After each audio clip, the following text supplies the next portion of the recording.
ఈ సంక్రాంతికి ప్రయాణికులు టోల్ గేట్ల వద్ద గంటల తరబడి నిరీక్షించాల్సిన పని లేకుండా అధికారులు అలర్ట్ అయ్యారు.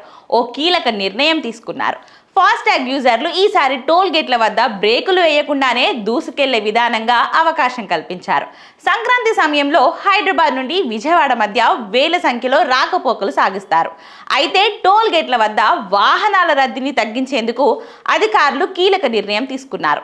అందులో భాగంగా బూస్టర్ లైన్ల విధానం అమలు చేయాలని డిసైడ్ అయ్యారు. ఔటర్ రింగ్ రోడ్డుపై ఉన్న టోల్ ప్లాజాల వద్ద ట్రాఫిక్ రద్దీని భారీగా ఏర్పడుతుంది. దీనిని నివారించేందుకు టోల్ ప్లాజాల వద్ద బూస్టర్ లైన్లను ప్రవేశపెట్టాలని నిర్ణయించారు. ఇందుకోసం శంషాబాద్, బొంగుళూరు, పెద్ద అంబర్పేట్ టోల్ ప్లాజాల వద్ద వీటిని ఏర్పాటు చేయాలని డిసైడ్ అయ్యారు. ఈ బూస్టర్ బారియర్ల వద్ద ఫాస్టాగ్ వాహనాలు ఒక టోల్ ప్లాజా వద్ద ఆగాల్సిన అవసరం లేకుండానే నేరుగా వెళ్లిపోయేందుకు వెసులుబాటు కలుగుతుంది. ఇందుకోసం టోల్ గేట్ల వద్ద 2 ప్రత్యేక లైన్లు ఏర్పాటు చేయనున్నారు. వీటి ద్వారా వాహనాలు ఆగకుండా త్వరగా వెళ్ళవచ్చు.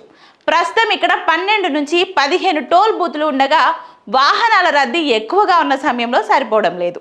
దీంతో ఈ బూస్టర్ బారియర్ను పైలట్ ప్రాజెక్ట్ కింద అమలు చేయాలని అధికారులు భావిస్తున్నారు.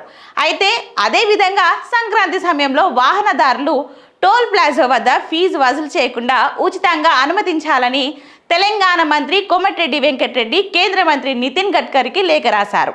ఇక మంత్రి నారా లోకేష్ కూడా టోల్ ఫీజు మినహాయింపు ఇవ్వాలని కేంద్రానికి రిక్వెస్ట్ చేశారు. జనవరి 9 నుంచి 18 వరకు టోల్ ఫీజు వసూలు చేయకుండా ఉచితంగా అనుమతించాలని వారు కోరారు. దీంతో కేంద్రం కూడా టోల్ ఫీజు మినహాయింపు ఇచ్చే అవకాశం ఉన్నట్లు కనిపిస్తుంది.